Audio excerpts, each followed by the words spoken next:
So yeah, it's been a bit of a month. Um,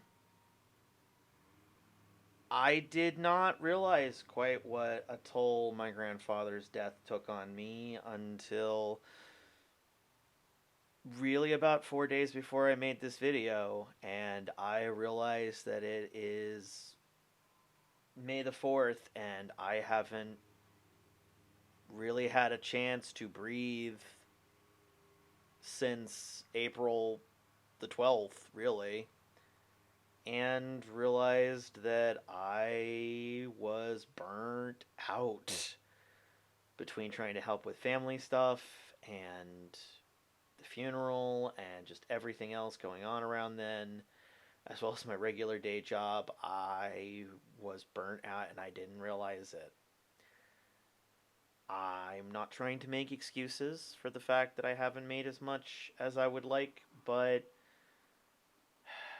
just to let everyone understand that it's okay if you burn out and you don't realize it, because it happens to all of us. And I am really appreciative of my friends and my support group for helping me realize that that was where I was at. At any rate, I'd rather not talk more about my stuff and rather talk about the things that my grandfather always appreciated, which was my creativity and my costuming. So let's get on to a happier subject and talk about what I've been able to get done in the last 2 weeks. So I was resolved to work on the helmet. A trick I found useful from another cosplayer video that I had found on YouTube is pinning your paper templates down with regular sewing pins. This stops them from shifting and means you don't have to have 7 pairs of hands to hold your templates where you want them. So I used that and it made the process go a lot faster. So once they were all traced out, it was time to start gluing things together. I have found that storing your contact cement and applying it with a condiment bottle is a great way to save on wasted material and also to make sure that your glue goes exactly where you want it.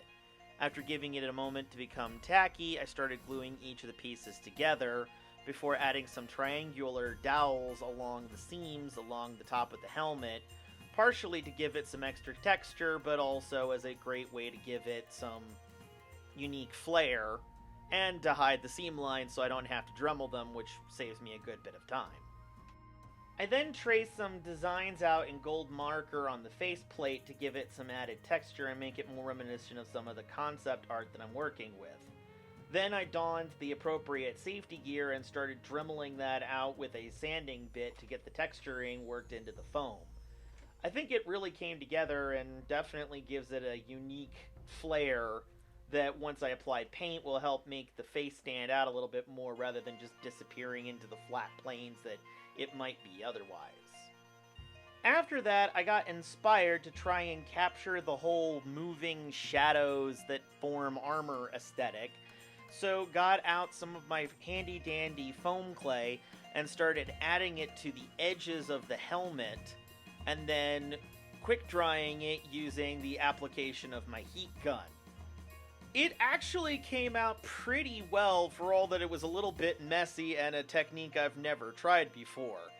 I may end up revisiting it before the end of the project, but at least for where I'm at right now, I feel like it's made a pretty good improvement to the overall look I'm going for, and as a design aesthetic I may try carrying over into other parts of the armor. And here you can see the early culmination of some of the design elements that I was working on to try and help give it that more organic feeling and help provide the moving shadows aesthetic. Once it's all painted up together, I think it's going to look really good.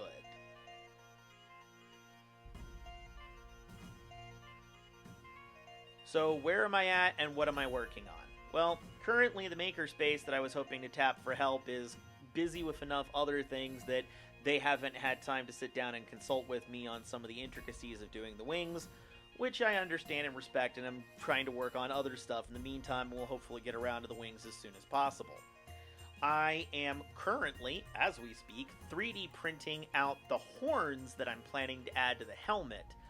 I've had the inspired idea of trying to 3D print them, make a latex mold, and then cast the horns in clear resin which I'm hoping I can add the appropriate special effects to make it look like the night sky, which should tie in nicely with the whole cape aesthetic. Then the other part of that has come to my mind that I think could look really cool, and I'm going to have to experiment with a little bit, is doing a little bit of distressing to the helmet that I've already done so that it looks like part of the metal is peeling back and having the horns come up through that hole, so it looks like the horns have burst their way out of the inside of the helmet.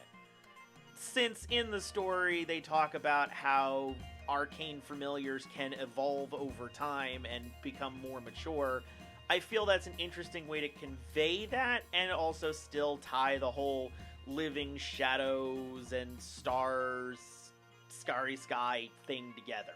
So, fingers crossed, that's going to be in the next update video. Something else that I'm going to be doing in the near future, and will hopefully be able to deliver with the finished helmet in the next update video, is figuring out how I want to do the paint job for this project. My current plan is to try going with a hammered metal paint that I've used before with great effect on my Chaos Warrior costume. But once that's been done, taking some iridescent paint with my airbrush and going over that, so with any luck, it will have some subtle color shifts whenever I move in the light, so that will hopefully help convey the sense of fluidity and motion that I'm going for.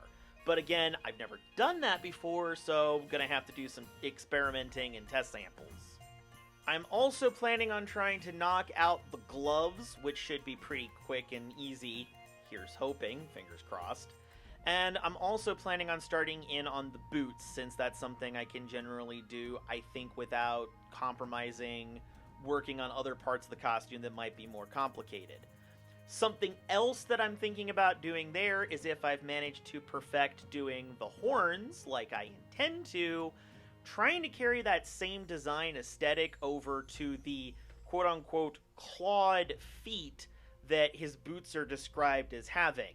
So probably finding a good 3D model of a clawed foot, 3D printing that, and then casting it the same way, and then having that bursting out of a regular metal boot. I don't know if that's necessarily going to work out the way I intend, but fingers crossed, especially since if all goes really, really well, I'd like to figure out how to make sure that each of the clawed toes is articulating so that it has a more fluid gait when walking, and yeah. I realize I'm shooting for the stars, but you know what they say about that. Worst case, you end up on the moon? I don't know. Anyway, so yeah, I did not get nearly as much accomplished as I would like, but I still feel like I'm on track to not be too far off. And just really, once again, I really appreciate all of the people who've been following me and my patrons for being patient and understanding.